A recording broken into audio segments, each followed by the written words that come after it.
This is a picture of the main street in Hawksville, which is where I grew up, and you can see the horse and buggy, the river where we used to play and swim down here.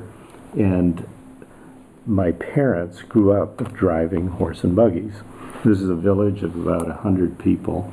This actually is the postman delivering mail. Did you know him well? No. Oh, okay. No, I didn't. But he's 92 delivering mail.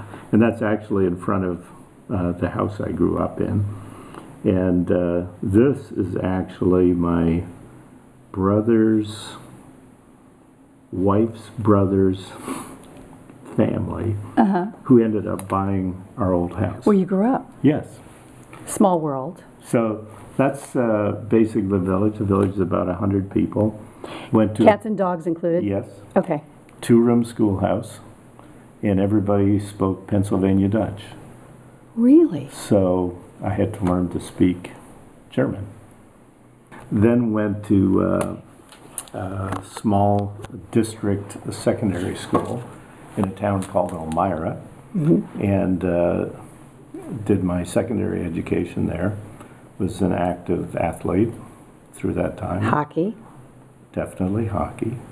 Baseball, basketball would be the 3 main sports.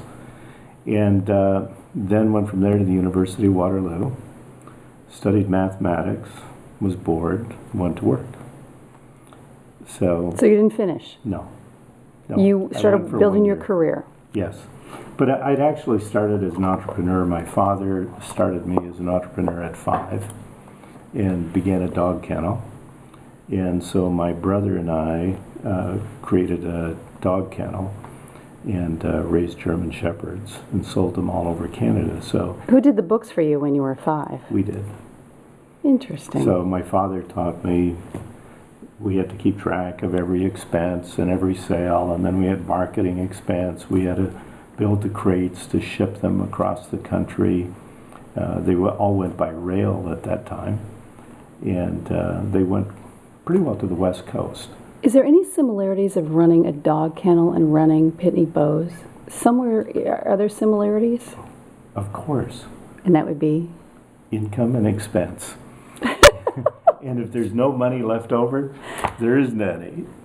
My father was a preacher, and we lived on what he was given. So I grew up in a family of 7, living on what others gave. So I had an appreciation from early age that that was an important thing to care for others.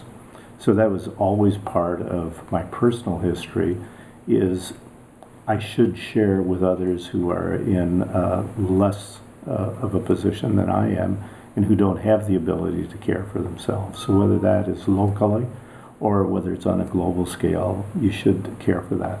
Then when you think about it from a company point of view, for a corporation to be involved in enhancing the community really is to the benefit of the corporation, because it provides the next generations. And if we aren't there helping today's younger generations grow and mature quickly, we aren't there giving them the experiences that they need, we won't have the type of talent that we need. So we focus as a company on literacy and education in the communities that we're in.